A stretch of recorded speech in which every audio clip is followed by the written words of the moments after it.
Kuf Mem Zayin, 147a. We're going to start. You see how the lines from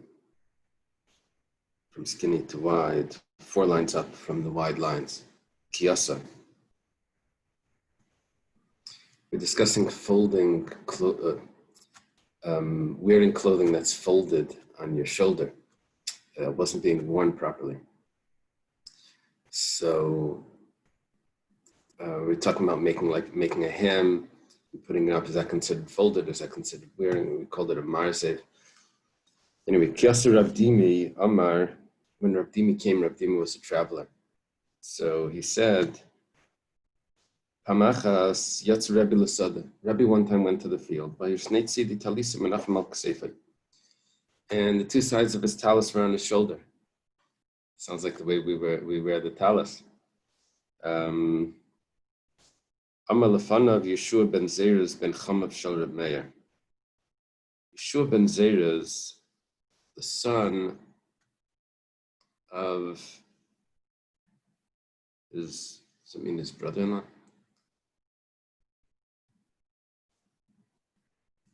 What would that be? Does that mean his sister's son? His wife's sister's son? Something like that. Wife's brother's son. So he says, Bezulei Chiyav Reb Meir Chatas. Would Reb Meir not say that this is Chayav Chatas? No, you're carrying. You have the you're not wearing it. You have it folded on your shoulder. So Amalei Diktik Reb Meir Adkan. Reb Meir was so particular about this that this is considered carrying. Shil Rabbi Talisa, Rabbi let it hang down. Yasser Ravin, when Ravin came, Ravin was also a traveler, and he came apparently to Bavel after Reb Dimi. So Amar Le Yeshua ben Zeruz have, it wasn't Yeshua ben Zeruz, it was Yeshua ben Kfusai. Oh yeah, it was Yeshua ben Kfusai. Chasnei shel Rabbi Akiva. Chasanei shel Rabbi Akiva, the son-in-law of Rabbi It's not another story, I think. It's just another opinion of how the story went. Right. Yeah. Right. He attributes it to a different person. So this is the son-in-law of Rabbi Akiva. Pinchas ben Yair was either son-in-law or father-in-law of Rabbi Akiva. It's Machlekes. Machlekes to Zayar in the Gemara.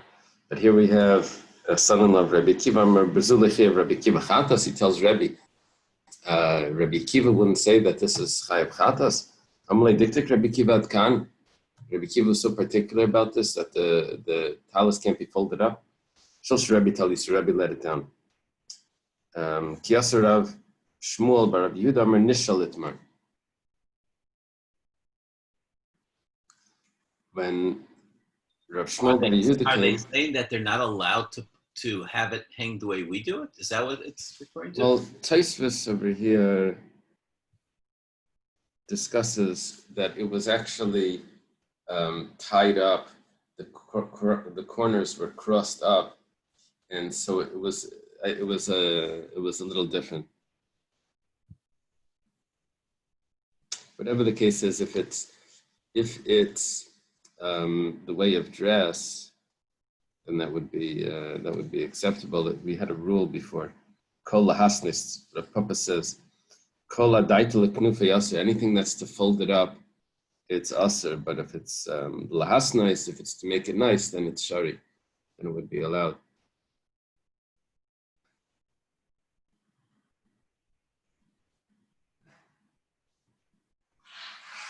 Yeah.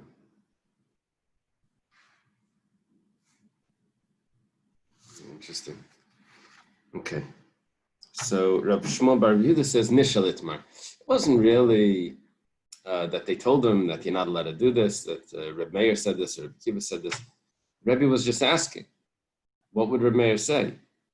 That was what was going on. Okay. We're going to start a new Mishnah.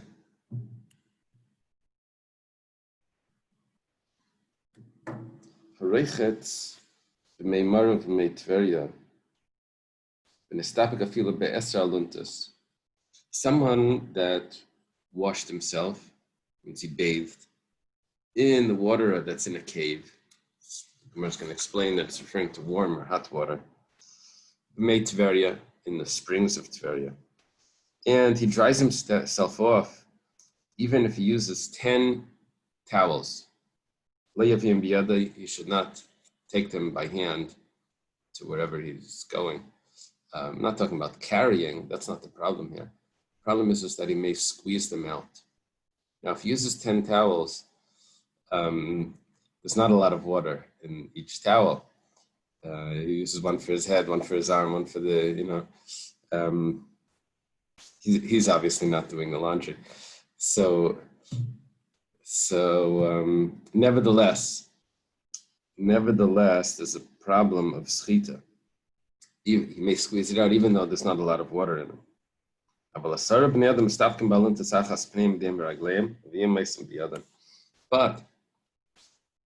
on the contrast to that, if you have 10 people that used one towel, this used to happen in the mikveh, I remember, on Union Street. Remember that mikveh? Going over there on Shabbos, you didn't have a towel, you'd use a towel that was hanging. There were 10 people that used it before you. It was really wet. But here we're talking about that they're using it together. They wipe their face, their hands, and their feet, and they can take it with them. The Gemara is going to explain that if it's 10 people, they're going to remind each other not to squeeze. The crowd, the people that are with you will help you.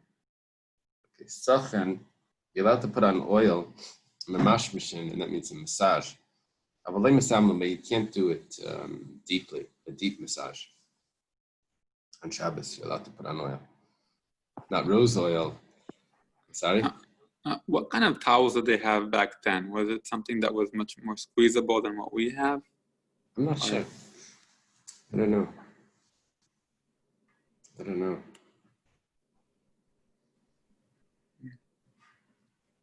Yeah, I wouldn't have any way of even Right.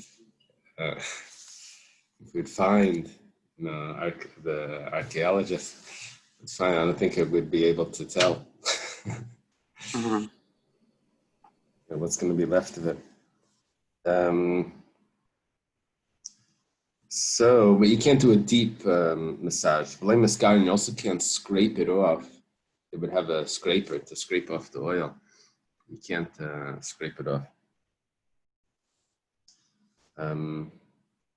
In Yarden L'Kerdumia. Okay, Kerdumia, Rashi tells us, is a name of a river. You're not allowed to go down to this river on Shabbos. You can't take something that causes a person to vomit. Matzivin, probably. As a katan, you can't straighten out the limbs, chiropractic work on a child. The Gemara is going to explain, or Rashi is going to explain later, that it's not talking about when a child is born, that you're allowed to do to the child, you're allowed to make his limbs straight, but talking about a little bit later. You can't put back a break. This is very surprising. If someone has a broken limb, you can't set it on Shabbos. We'll see later in the Gemara that over here it says ve'ein machzirin, that it could be it's actually supposed to say machzirin. That's a little easier to swallow. Okay, if someone's arm or leg got dislocated, it would put it back.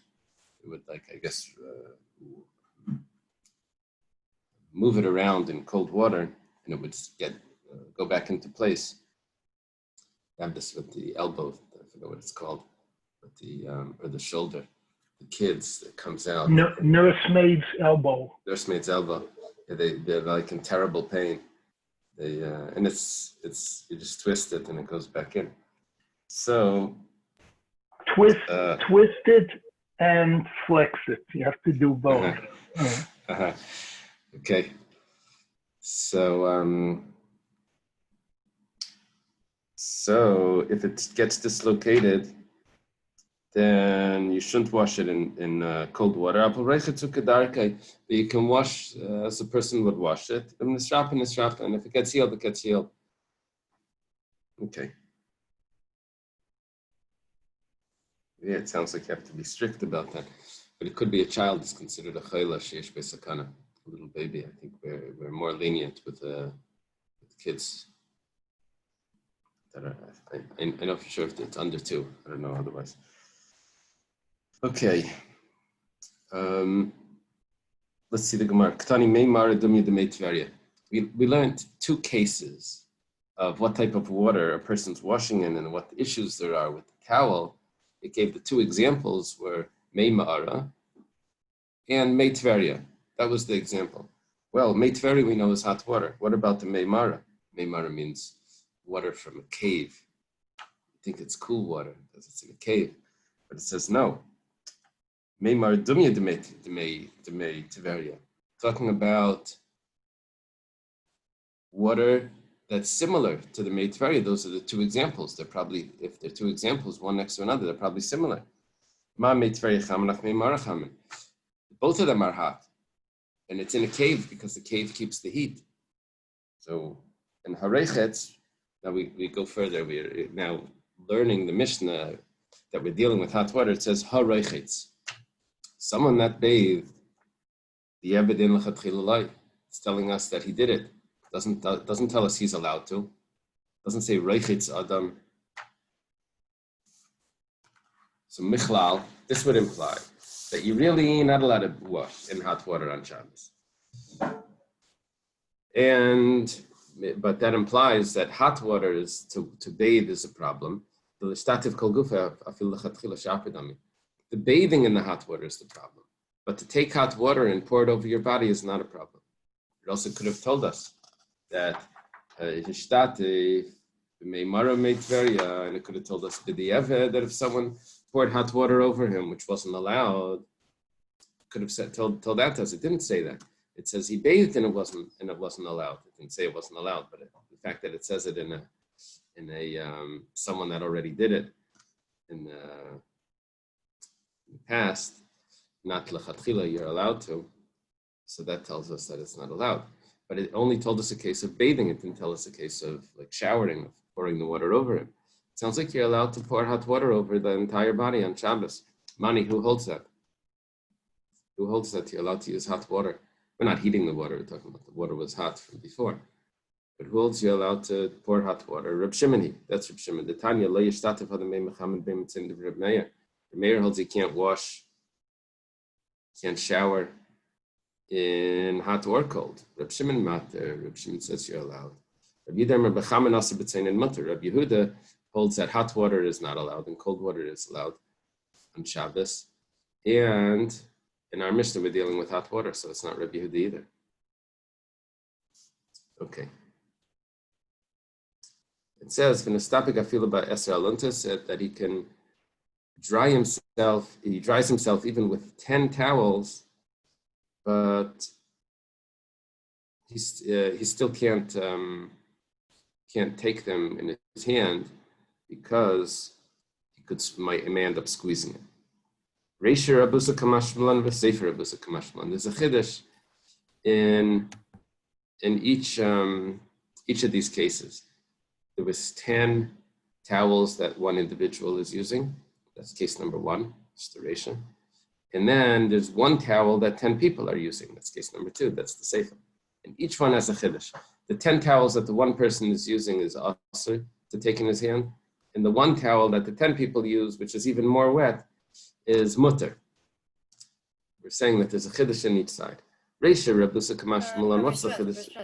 Yeah. And there's so much extra words in this Mishnah because it first talks about caves and then it talks about the hot springs. Why did it say both of them? Okay, that's a good point. What the Gemara was trying to say is that it's coming to tell us that the hot spring, that the cave is actually hot water. Right, but that's not important for the Mishnah. The point is that it's talking about hot springs. It's not talking. We'll learn that from something else. It's not. I hear. Maybe the answer is that there's side halachas that we're getting from the wording of the Mishnah. Maybe that's what it means. Because that's not even the whole point of the Mishnah, right? Right. That's what he's asking. The point of the Mishnah is to squeeze. Are you telling me about washing? Right. But it could be that the Mishnah tries to contain in it as much halacha as possible. Maybe. So, what's the chiddush of the Reisha? Reisha was kamashmalan dafilu hanid le'nefisha b'umaya. Even is that there's not a lot of water in it. Kivan dechad hu asil de schita.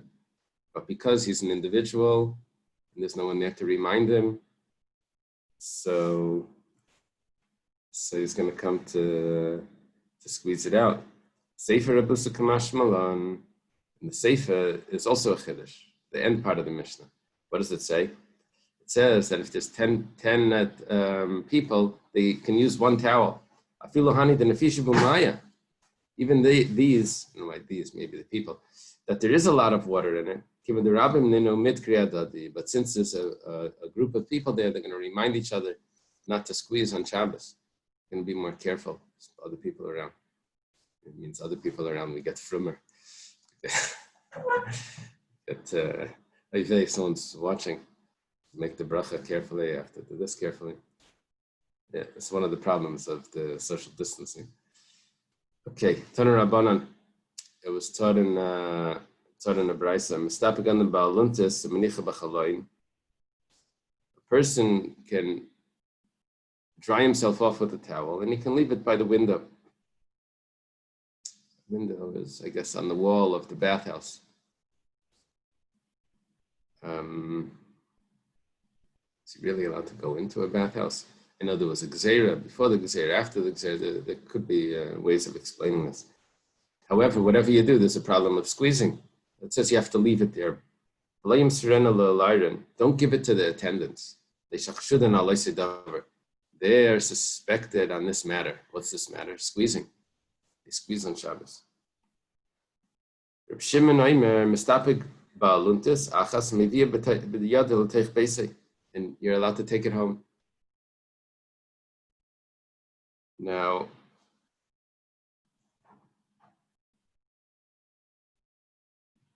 we'll see why you're allowed to take it home, but there is a chiddush here also about squeezing, that he's not concerned about squeezing. About carrying, Reb Shimon has a unique opinion, which we've mentioned before. Amalei Abayla Rav Yosef Hilchas Amai. Abai asks his teacher, Rav Yosef, what's the halacha? Amalei Ha Reb Shimon Ha Rebbe. Ha Shmuel Ha Reb Yochanan. Says it depends. There's many opinions here. There's Reb Shimon, there's Rebbe, there's Shmuel, there's Reb Yochanan. Reb Shimon, what's Reb Shimon's opinion? Hadamran. He said you're allowed to take it home.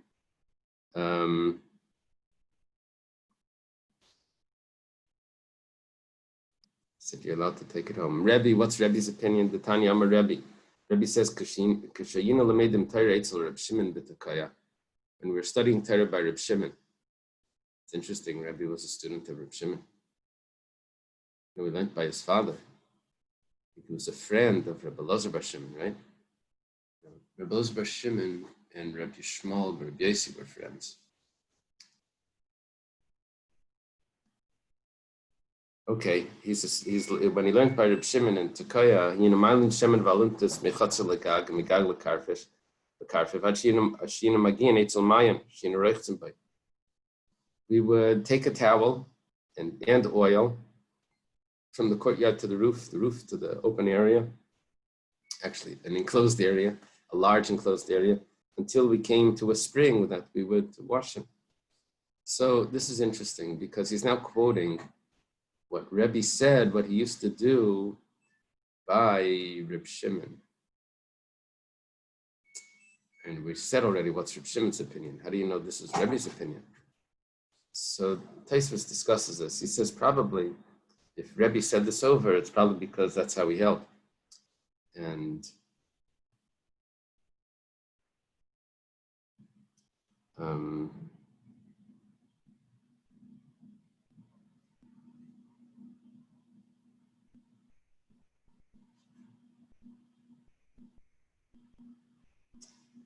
so,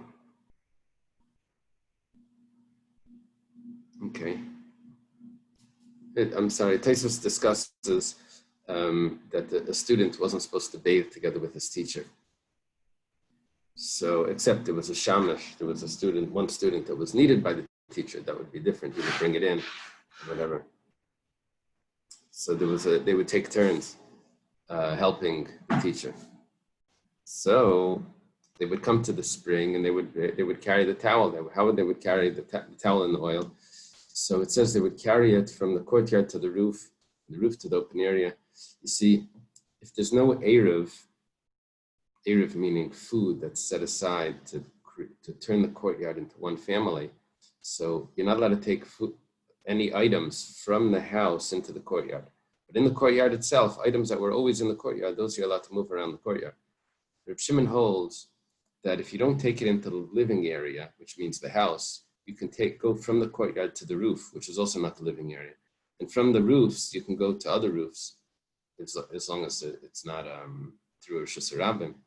And you can go to other courtyards, and you can go from there to an open area. That's Reb Shimon's opinion. He holds that all of these non-real living areas are all considered one. It's a big chiddush. We didn't learn like that in the other opinions. So this is how they were able to get to the spring, because they can carry from courtyard to roof to open area. And also, there was no problem of the towel that we learned before. Okay, Shmuel. What is we said that Shmuel has an opinion about this as well. Rabbi Yehuda, Shmuel. Rabbi Yehuda says, name of Shmuel, Mestapagan baluntus, maybe a biyadol take basic. Person can use a towel and take it home. Rabbi Yechanan, what's Rabbi Yechanan's opinion? Rabbi Chia Barabba, Rabbi Yechanan, halacha Mestapagan baluntus, maybe a biyadol take basic. He's allowed to take it home. So when Abai asked Rabbi Yosef, what's the halacha? He gave him all of these names. He was actually telling him that you have a lot of lenient opinions here. Rabbi Yechanan, Hachi, does Rabbi Yechanan really say that you're allowed to take it home? From Rabbi Yechanan, halacha stam mishnah.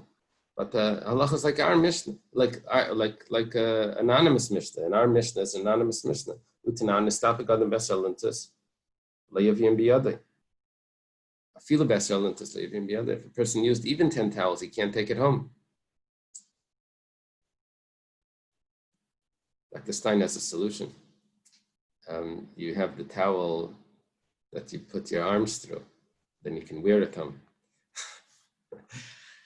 So, no, but that could be you'll squeeze it out. Doesn't help us. That helps for carrying, probably. Well, no, for squeezing.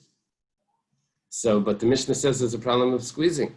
It says, "Ahu keben chachinoi mastila." The way he learned it was like this. Rabbi Yechanan had this Mishnah that says that you can't use a towel. You can't use even if 10 towels, because you may squeeze them on Shabbos. You're not allowed to squeeze clothing on Shabbos. He says, "Divrei ben chachinoi." That's how he concludes the Mishnah. We don't have any name on the Mishnah. To us, the Mishnah is anonymous. Rabbi Yechanan, in his Mishnah, it said, Divrei ben chachinoi. That's the words of this individual. And so therefore, according to Rabbi Yechanan, the halacha isn't like that. Because the halacha would be like an anonymous Mishnah, and he has a name that's attributed to someone. Rabbi Chia Barabba, Rabbi Yechanan. Chia Barabba says in the name of Rabbi Yechanan, who Lyran, these are the attendants of the bath. Mivian balare nashim lebei bani. They can bring bathing clothing to the bathhouse. Maybe it means towels. But when they're bringing it, they have to put it around their bodies. In other words, it's really a towel, but they have to dress up in it to be able to carry it through the streets. Sakinta, a scarf. Tzarech likshar, what's the aleph? Amar Rav Oven bar Rav Chizda, Amar Rav Yechanan. Tzarech likshar, you have to tie bezu shel lamata. Both ends of the scarf you have to tie it. Amar Rav Chia bar Abba, Amar Rav Yechanan lamata miksefayim, you have to tie it under the shoulders. Amalu Rava lebnei Mechuzah, Rava told the people from Mechuzah, which is the city that Rava lived in, said, Mani lebechela, Sharviva bu lamata miksefayim. Apparently, they had to supply the soldiers with clothing. And sometimes they had to do it on Shabbos. How would they get the clothing to the soldiers? On Shabbos, they would have to wear it. He says, when you're wearing it, you should make sure that it's tied. Maybe it was towels or other things. You have to make sure that these things are tied under the shoulders. Okay. You can put on the oil, and you can also massage the oil. You can massage the abdomen, stomach, on Shabbos, as long as you don't do it the same way that you do it on the weekday. How do you do it? This is very interesting. I would assume that the normal way of doing a massage is you put on oil and then you massage it in. Reb Chama bar Chanina says, no, that's not the normal way of doing a massage. Normally you massage with dry. And then afterwards, I guess, the rubbing against the skin like heats it up. And so then you put on oil to cool it down, or you put on the oil afterwards. So on Shabbos, you're allowed to do the oil first, because that's not the normal way. So Rabbi Yochanan Amar Sachem Amashim Shavasachas. Do we care if it's the normal way or not? Yeah, I think it's considered uvdin dechol. Weekday things.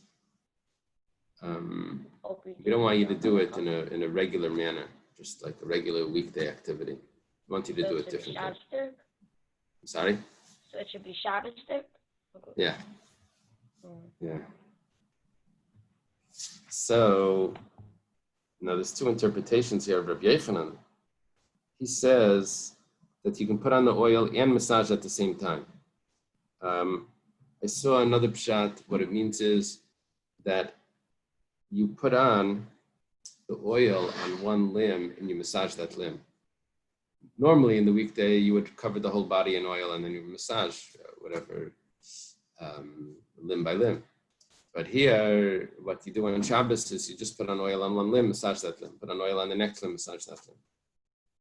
Okay, that's the two pshatim here. But you can't do a deep massage. This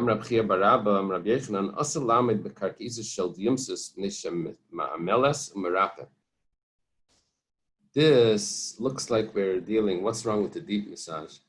This may be refuah. That's what it appears to be. Doesn't tell us that in the Mishnah, but based on this Gemara, it sounds like we're dealing with refuah. You can't stand on the ground of the Yumsis, which is a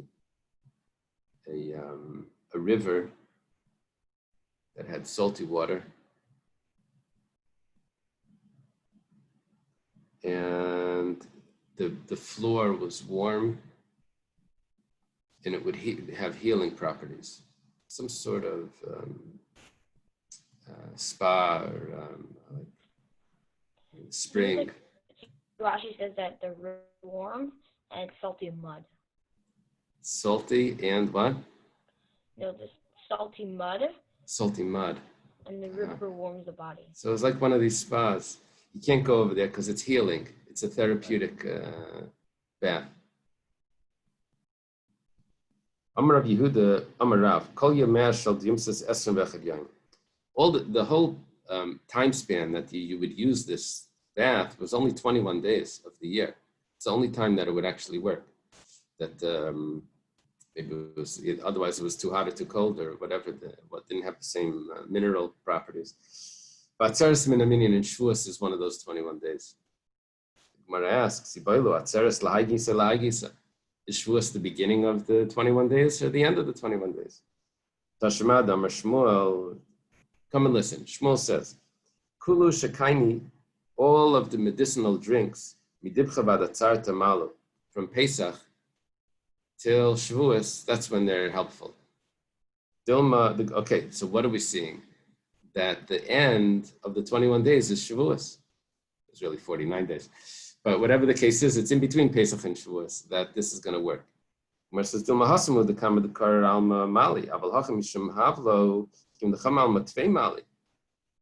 you're talking about drinks, then maybe in between Pesach and Shavuos, while the world is cold, so then the drinks work.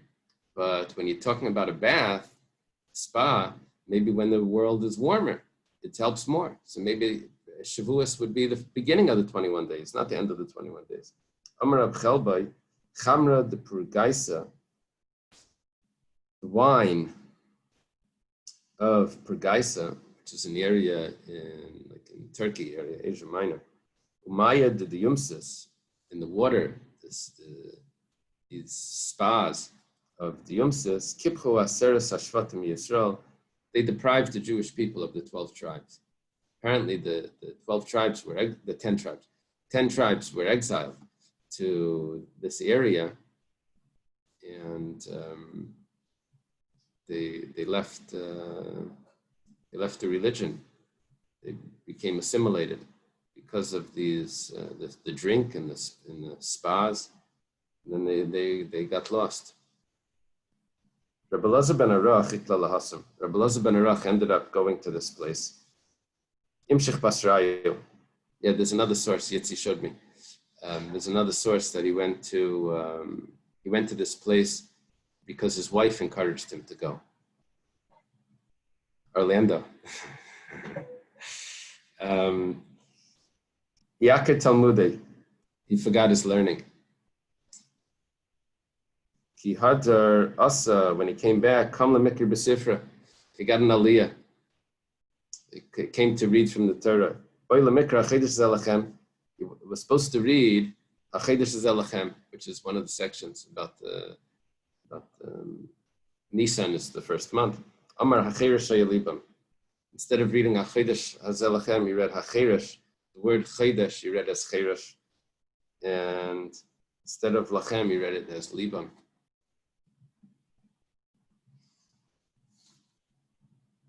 So the rabbis davened for him, and he was able to remember his learning. Yeah, so he went and he was indulged in the pleasures of this place, and that's what the Gemara is telling us, is that he wasn't able to live in this vacation resort and also to keep all the learning. Now, we'll see in a moment a little bit more, but someone told me a pshat that what he was really telling the people was that he really had a message for them. That he said that you're so involved in your halachas, in the details and all of this, back in the yeshiva. But when he went out, he saw that it's important to have a heart. And Acher Sheyalibam, your hearts are deaf.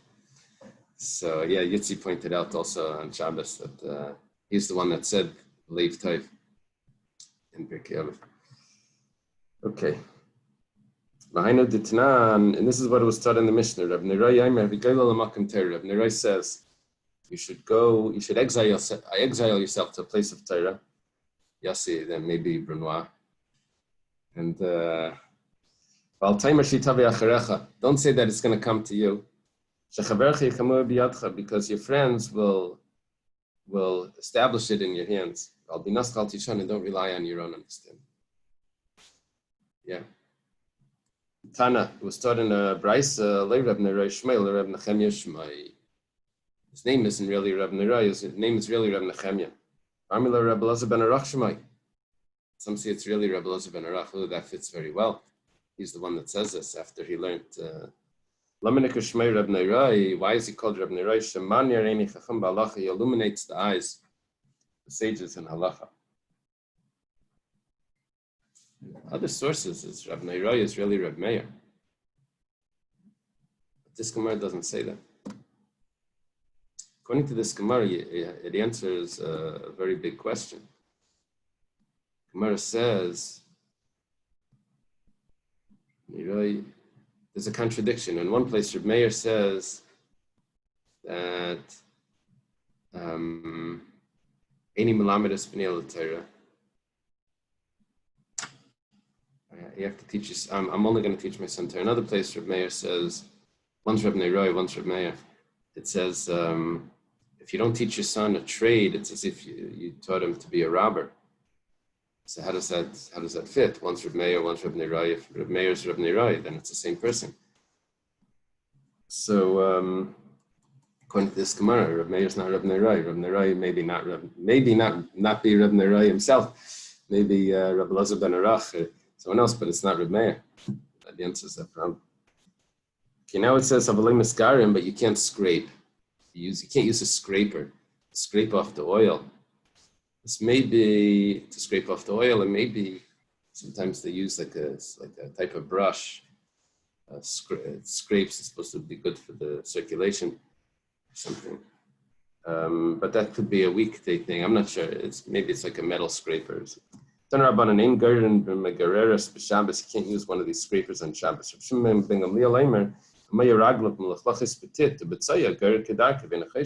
If he has dirt on him, then it's not a problem. If he has mud or other types of dirt, you can scrape it off. It's not a problem. Reb Shmuel Bar Yehuda, just have him. Reb Shmuel Bar Yehuda says, Reb Shmuel Bar Yehuda Abli Eime Megarer to the Kaspa. His mother made for him a silver scraper. See, Yossi, this fits. It's a problem of Oved in the Chol. It's a weekday activity. So if you had a silver one, that was a Shabbos already. Yeah, Shabbos scraper. especially for Shabbos. Yeah. This doesn't work for a car. You can't have like a Shabbos car. It's just for Oved in the Chol. Okay. Ein Yarden L'Kerdima, you can't go down to this place. My time Mishum Pika. Problem is because of the mud. You'd go down there, a person could slip in the mud, then he would fall in, and his clothing would get wet. He'd end up squeezing it out. It was slippery. You can't make this potion that causes vomiting. What's the word for that, Dr. Stein? Is there a term that they use? For which word? A potion that causes vomiting. Oh, a medic? Is that what it's called? A medic? Well, a medic means something that makes you vomit. Uh-huh. I mean, usually we use it like to induce, we say take charcoal to induce vomiting or, Uh-huh. with poisons. But usually we say anti-emetic against vomiting, but emetic means A medic. thing that makes Is that with an A or an E? E. It's E. with a Bronx accent, an E. Okay. So you can't take this emetic on Shabbos. That's only if you're taking it as a potion. But if someone were to put his hand inside his throat, cause himself to vomit, that's mutter. Look at this. This is amazing. You can't do that in the weekday because you're losing the food. You're wasting food. If you're just going to induce vomiting, sometimes people would do that. They wanted to eat more. It was so delicious. So they would throw up and then they would eat more. He says that's waste. We learned all these things about the yeshiva bacher that doesn't have enough food, how we should eat it. The bread, he should eat it all at once, feel full. What to buy, the longer cucumbers, whatever. Be careful with wasting. Ein matzivin esakatan. You can't straighten out the limbs of a child. You're allowed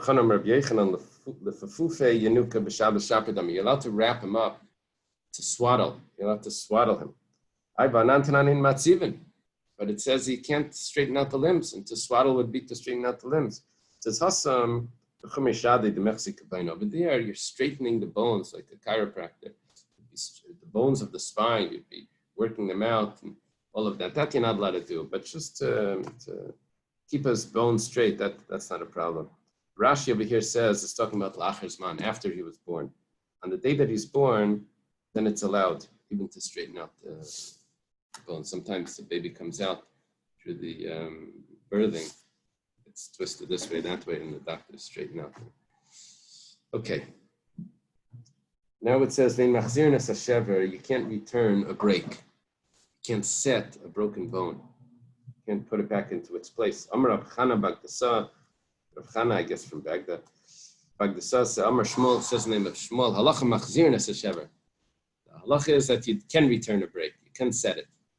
Now, he holds that Shmuel had in the Mishnah not 8 machzirin, but it says machzirin. Yeah, one slight difference. If it says yes or no, that's just a slight difference in the girsa. So he held that it said that you're allowed to. Rabbi Bar Bachana klala pumbedisa. Rabbi Bar Bachana was in Eretz Yisrael. He was a relative of Reb Chia, of Rav. See, Reb Chia's brother, Rav's father, had a brother. His name was Chana. This is Rabbi Bar Chana. Something that his name was really Rabbi Bar Chana, but his father's name was Chana. So it was Chana Bar Chana. So it was Rabbi Bar Chana. They just did it like that. So whatever the case is, he was in Eretz Yisrael, and he came to Bavel. He came to Pumbedisa. In Pumbedisa, the Rosh Yeshiva there was Rav Yehuda. He was the one that started the yeshiva there. Rabbi Bar Bachana doesn't come to the shir. He doesn't show up at the shir. Shadri la'ada daila. So he sends Ada daila. Ada is daila means his attendant, his servant. Amalei zil garbe, go drag Rabbi Bar Bachana here. Rabbi Yehuda says. Azal garbe, he drags Rabbi Bar Bachana to the shir. Asa, he comes. Ashkechech, the Kadarish, finds Rabbi Yehuda's teaching. You're not allowed to return a break. You're not allowed to set a limb that's broken. Amalei hachim Rab Chana Bagdasa Shmuel. Rab Chana Bagdasa says in the name of Shmuel, halacha machzir nasa shever. The halacha is you are allowed to. Amalei hachana didan Shmuel didan. Rav Yehuda says Chana is one of ours. Shmuel is one of ours from Bavel. They're both from Bavel. How Rav Yehuda didn't know it? Maybe he didn't tell it to him publicly. V'lei Shmieli. I never heard this. Garbatich. Is it not right that I dragged you here? I dragged you here for a good reason. He told us the pshat in the Mishnah that I never heard this pshat, and it was important that you come. Mishanifrika Yade, so when his bone was dislocated, his arm or leg, so what did we say? You're allowed to wash and it will go back in. You can't put it back in with water, but wash normally and it will, if it gets set, if it gets back into place, good. Rav Abya Yosef Kami to Rav Yosef. Rav Abya was sitting in front of Rav Yosef. Shani Leyade, his hand, his arm got dislocated.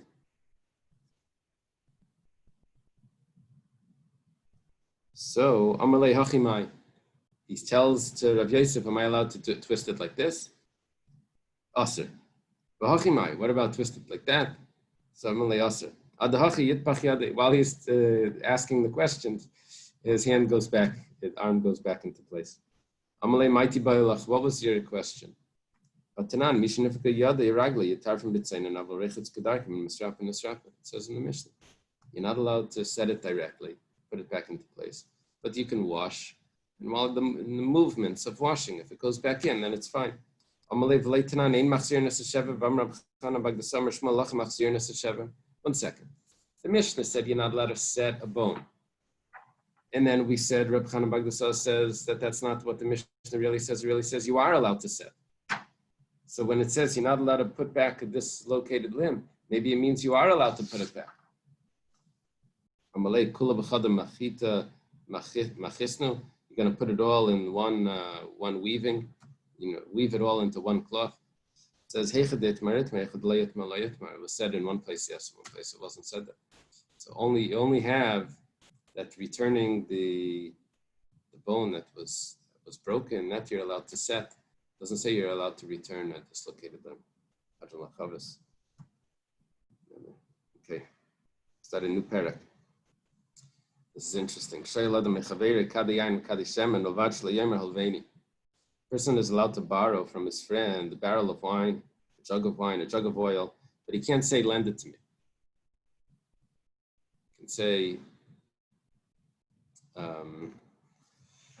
He can say, Hashileni. He can say, lend it to me. He can't say, Halveni, lend it to me.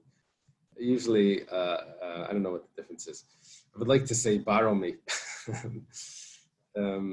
Hashileni is usually on an item. Halveni is for money. The problem here is that we're afraid if he uses the term to lend of halveni, then it becomes a type of debt that he has 30 days to pay it back.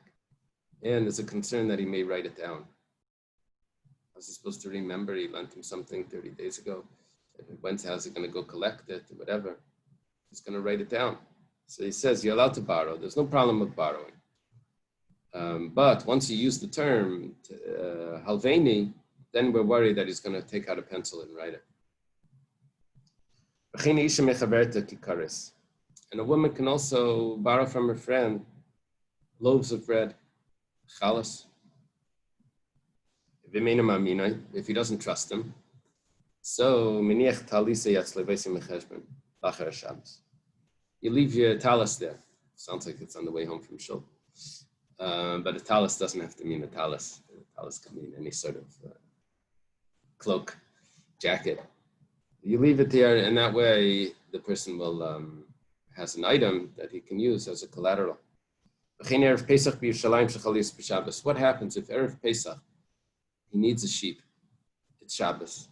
He can't buy it on Shabbos. So he goes to someone and he says, lend me a sheep and I'll give you back another one. So what does he do? How does he get paid? You leave the talis there and you take the korban pesach, the animal, and then after Yom Tov, you make the calculation what you owe him. And I remember in Surfside, there was a liquor store right across from the shul, diagonally across from the shul. A lot of times on Shabbos after Farbrengen, or in the middle of the Farbrengen, they ran out. The liquor store would give them mashka. After Shabbos, they would pay for it. They'd go back. Big daddies, Right? Big daddies. Okay. Rabbi, Yeah. In English, borrow and lend, we use it if you're the receiver or the giver. I wonder if that's the difference, what we mean here in Hebrew as well, in which maybe when you say, hey, if you want to give it to me, like that's okay, but I can't take it from you or something like that. I'm just wondering, because that's what's doesn't always have to do. You borrow something but from someone else, but you lend it right to somebody else. Right. In Hebrew, it uses the same verb for the borrower and for the lender, but it has a different verb if it's money or an item. When I borrow an item, I'm a shoyal versus the mashal. And when I lend money, I'm a malva. Borrow money, I'm a loiva. So it has a different verb for if it's an item or if it's money. Okay. So if we use the term that's used for money, then it turns into a 30-day loan. Okay. Amalei Rava Barav Chanan Labaya. We're going to have three statements from Rava Barav Chanan to Abaya. First one says, Maishna Hashileni and Maishna Halveni. What's the difference between Hashileni and Halveni? Both of them mean to borrow or lend me. Amalei Hashileni le'asil mechtav, Halveni asil mechtav. If he says Hashileni, he's not going to write it down. If he says Halveni, it's for 30 days, then he's going to write it down. But even the Bechol, Zimnin Demoy le'meimar Halveni v'amar Hashileni v'lei kapidi lavei v'asil mechtav b'Shabbos nami asil mechtav. It says like this. Sometimes a person really wants to say Halveni, but he says Hashileni. He mixes up the terms, and we understand what it means. So, if sometimes the Halveni is said as Hashileni, and it means Halveni, and it means 30 days, so then on Shabbos also, if he says Hashileni, it's going to mean 30 days, and he's going to end up writing. Amalei, he says back, B'Shabbos kiven Hashileni d'shorli Rabban Halveni lo sharlei minkra milsav le'asil michta. It's the halacha itself that makes it correct. Because there's a halacha that you're not allowed to say Halveni. So therefore, when you say Hashileni, you're being specific about it. So then,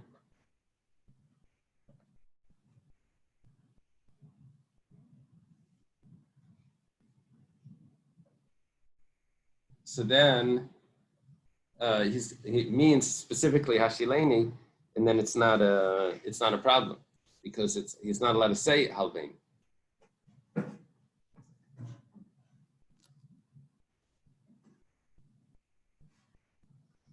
Okay. Next statement from Rava Baruch Chanan. Amalei Rava Baruch Chanan Labaya Michti. Let's see. Amar Rabbanan Kol Midi Di Yom Tov Kamadeb Shel Shnei Meshaninim. The sages said that you should try to do things different on Yom Tov. Said if someone's carrying something, how to carry it, do it in a different way than you do it in the weekday. Hani Nashi, the Malian Chutzvaya Maya, the women that fill up their barrels, fill up their buckets with water. My time why don't they do it differently? So he responds, because they have no other way of doing it. What do you want them to do? The Malian Chitzvah Rabba, Limla Chitzvah Zuta. If they would use a big bucket, they should now use a smaller one. You're making them walk more because now they have to make double the trips. If they would use a small bucket, now they should use a big bucket. Now it's heavier. So whichever way they do it, there's a problem there if they don't do it in the normal way. Nifr Sudra, maybe you want them to cover it with a cloth. Asal de schita, the cloth could fall in, and then they're going to end up squeezing it. Nichse benichtama, maybe you want them to cover it with a lid. Maybe it's going to get detached and they're going to tie it back on. So you don't make any suggestions of how to do it different. Anything that you're going to change is going to create a problem. Okay, now the third statement. Amalei Rava Baruch Chanan Labaya Tanan Loi Nisapkin V'Lei Metapkin V'Lei Merakkin B'Yom Tov. It's a famous issue in the Chassidish circles. It says in the Mishnah, you're not allowed to clap, you're not allowed to bang on the chest, would mean to bang, also like to make music. V'Lei Merakkin, you're not allowed to dance on Yom Tov. It's a big problem. You can't clap, you can't bang, you can't dance. Umar says, 1 second, Chazin and Davden. There's a problem of clapping. You might end up making an instrument. Once you start clapping, you're going to say, oh, let me make something sound better and take whatever there is, pots and pans, and turn it into a musical instrument. But you see people do this, and no one tells them anything. Well, the Gemara says, according to you,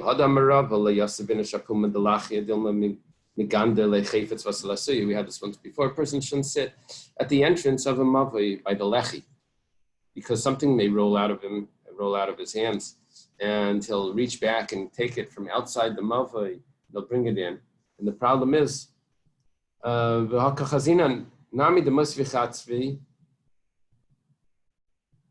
that they do, we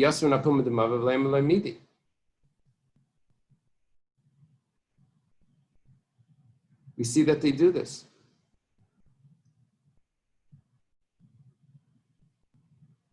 Amalei, he responds, it's better that they should be shaykig, they should do it without knowing the halacha, than to tell them directly and then they'll violate it on purpose. So sometimes it's better not to tell them that it's wrong. You know, they say, if you can't handle the answer, don't ask the question or something. So if you... can't handle the heat, stay out of the kitchen.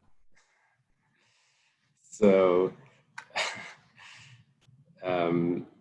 if they're not going to follow it, they're not going to keep it, so don't tell them that it's not allowed. Better they should do it without knowing than to do it and to violate it on purpose. They thought that maybe this is only by rabbinic decrees, but not by deraisas. If it says in the Torah, then you have to tell them.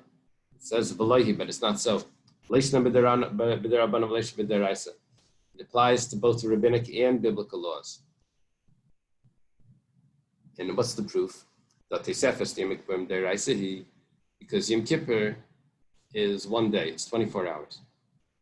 However, something called Tesefes Yom Kippurim. We learn from the fact that it says that that you should afflict your soul on the 9th. That means that it has to start earlier. That means you have to add to Yom Kippur a little bit of time. It's called Tesefes Yom Kippurim. You can't just start right at sunset. It has to start a little bit earlier. So we add a few minutes to Yom Kippur. And but you see people eat and drink until it gets dark. They don't know this. And we don't tell them anything, even though this is based on a biblical teaching. Now, it's clear that it really only applies to rabbinic laws and laws that are based on biblical teachings, but not actually biblical laws. If it says clearly in the Torah, then we don't say mutav shir shegim al yomazidin, that it's better for them to do it innocently than to do it on purpose. If it says clearly in the Torah, then we're supposed to tell them, even if they're not going to keep it. Not even if they're not going to keep it, but. How do we know if they're not going to keep it? Yeah, I don't know. You just have to use your own. Like just because they're wild or something? Like, how would you know? I guess if it's so prevalent, it's so common, people do this, it's going to be hard to stop.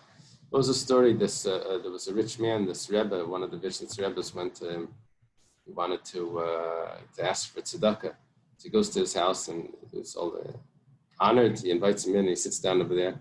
He sits there quietly for a half hour. He says, Rebbe, you need anything? He doesn't say anything. Anyway, he gets up to go. So he says, why did you come?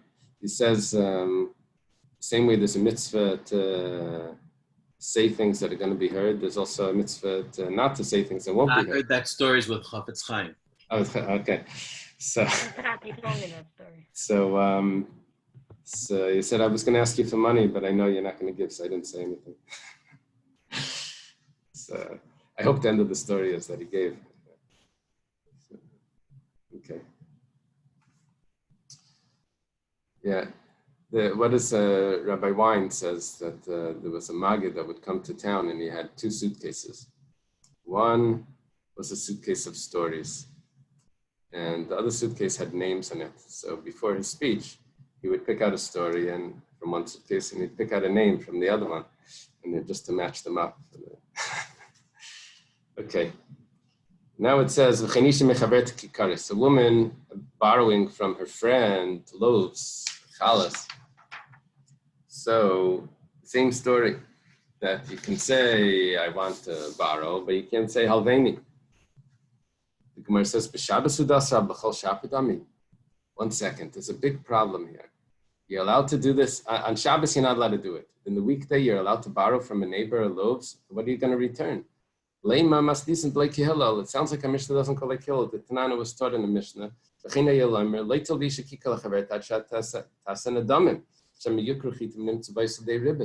big problem. Problem is like this. If you borrow a loaf of bread, let's say the loaf of bread costs $1. When you're going to go back and pay it back a week later, could be the bread now costs today $1.10. So you're giving back more money than you borrowed. That's interest. So what do you have to do? You have to say, this loaf cost $1 and pay me back $1. You have to turn it into a value. Otherwise, if it's called sa, a bushel for a bushel, the price fluctuates. You're going to end up giving back a different amount of money. Yeah, if someone borrows money, let's say, he borrows dollars, but he's not in America or something. He's in Israel or something. He borrows dollars. So when he pays back, it becomes very complex. What do you pay back? If you pay back dollars, then the price of the dollar in a different country is different. In America, it doesn't matter. A dollar is a dollar. But if you're in a different country and you borrow dollars or pounds and whatever, it becomes complex how to pay those things back. because you're looking at it at its value, the exchange rate. You have to go back and you have to look at what was its value in the currency of the country when the money was given, which you could see. You can find that out, and then you pay back in the currency of the country. Chaim for shkalim. If you borrow dollars, you have to pay back in shkalim, but you have to borrow it on the exchange rate of the day that you when the money was given. Okay, so there's a problem here because we're saying that you're not supposed to do this on Shabbos. You're not supposed to do it during the week. Gemara says afilu tema Hillel. It could be, you could follow Hillel as well, and during the week it's not a problem. Hillel says that it is a problem. Habasar the ketztema, habasar le ketztema. Depends if the price is set. If it's a place that the price is set, there's always the same price for bread, then there's no problem. But if the price of these loaves fluctuates, then it's going to be a problem, and that's what Hillel is referring to. Okay. The Meina Mamina, if you don't trust them, then what do? You leave the talis. Itmar, there's a statement of Amiraim, Halvas Yamtiv. If someone lends someone items on Yamtiv, are you allowed to go to Beis Din afterwards and claim it back if the person doesn't give it back? Can you take him to court? Rav Yosef Amar, you cannot go to court to get it repaid. Rava says, no, you can't go to court to get it back. Rav Yosef, what's Rav Yosef's logic? It says, if you say that you can go to court, then he's going to end up writing it down. So it must mean go to court on that day. I don't think so, because I don't think the Problem courts with were writing open. it down the next week.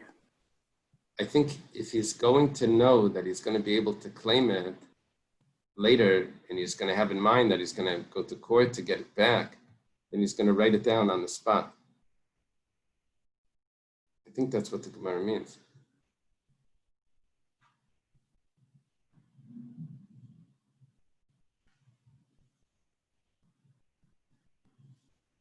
Let me take a look.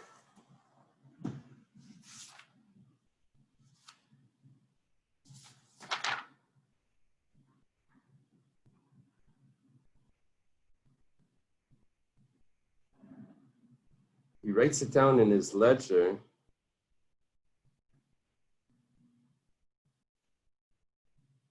So that if it's in his ledger, he'll be able to use it in court. The ledger is something that's trusted in court, like Chen B'nei Alpen Kasei. So he'll be able to show that this was an item that I gave to him.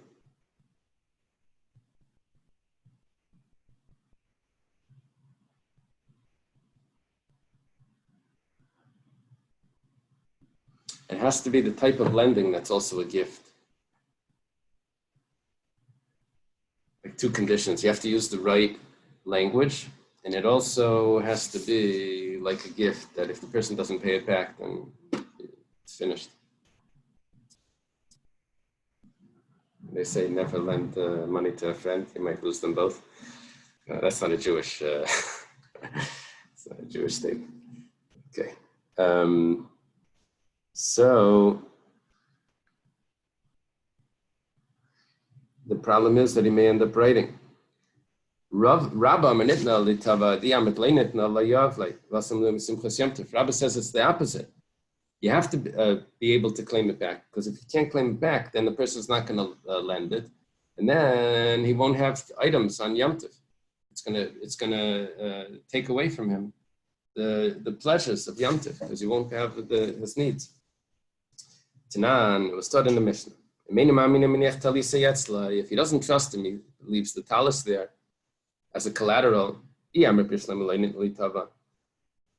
you say you can't claim it in Beis Din,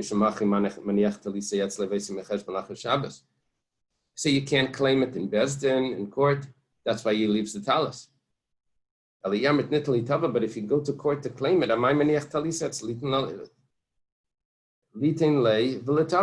what's the problem? Why does he have to give us the solution that you leave the talis? What do you mean? You go to court and you get it. It's a kasha on Rabbi Yosef. If you can, it's a kasha on Rabbah.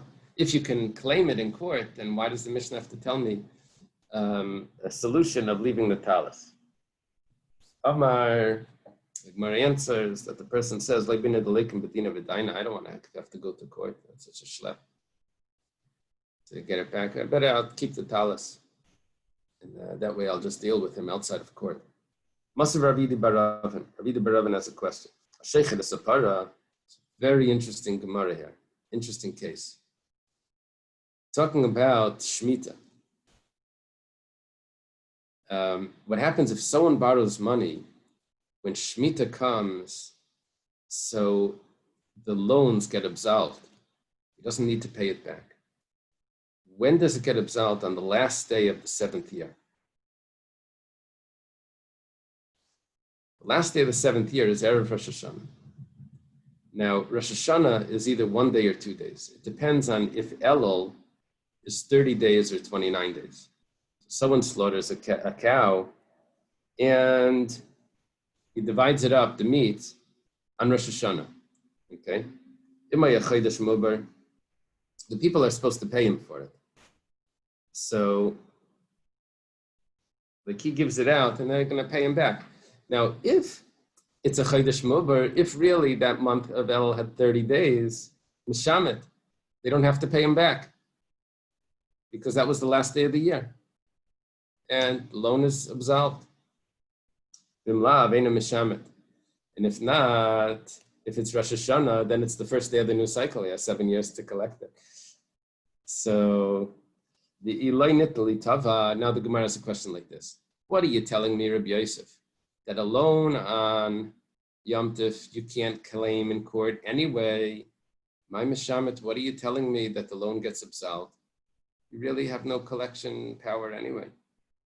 It's a strong kasha.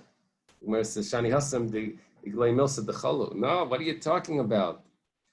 It turns out that it wasn't really Yom Tif. When is it Mishamet? Only if it was really the day before Yom Tif. Because you have to we keep 2 days Rosh Hashanah because we don't know which is the correct day, the sighting of the moon. But it turns out that it wasn't really Yom Tov, so that's why you're allowed to collect it. Unless it's the Shemitah year, so then it gets absolved. Because if not for the Shemitah aspect, it would have been a real loan. I thought it was one long day. Right. That's what we considered it halachically. Okay. Because of this issue, so instead of saying that there's 2 days and it's a doubt, is it this one, is it that one? So we consider it one long day for halachas, like an egg that was laying. However, here we're discussing if it's the last day of the previous year regarding the loan. Tashma Miseifa. It says in the end, it says in the Seifa that if it was really Rosh Hashanah, then the loan doesn't get absolved. If you say that you can claim it in court, that's what it means, that the loan doesn't get absolved. But if it's not claimed in court, what does it mean? It doesn't get absolved. You can't claim it anyway. The Gemara says, what it means is that if he wants to pay it back, you can take it. The Gemara says, whoa, that's what it's telling me. That you can take it back if the guy offers it. That would mean that if it really wasn't Rosh Hashanah, it was really Erev Rosh Hashanah, the day before Rosh Hashanah, if the person would have offered to pay it back, because the loan was absolved, you're not allowed to even accept it. Gemara says, it doesn't mean that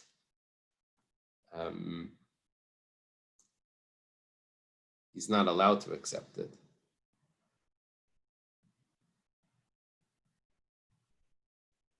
Just that he tells him that I'm letting it go. I'm letting it go. Kiditanan, as it was taught in the Mishnah. If someone repays the loan on Shvius, so it could be the 6th year, that's when it gets absolved. Right? There's a machlekes about this. If it's the end of the 6th year.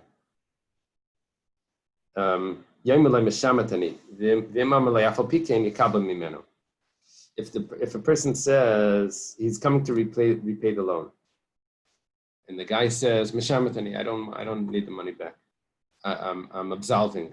I'm keeping the Shemitah rule and I'm letting it go." So then that's what he's supposed to say.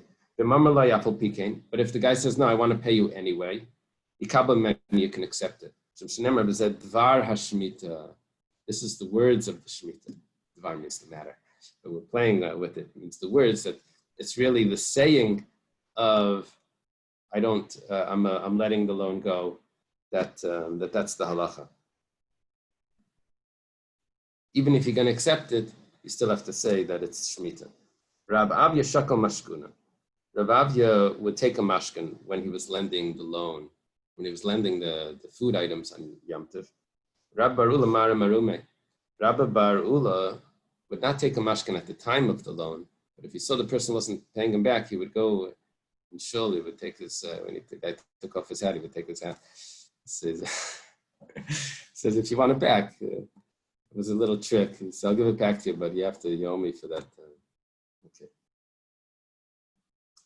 Do I have another few minutes to get to the Mishnah, or should we stop here? Should we stop?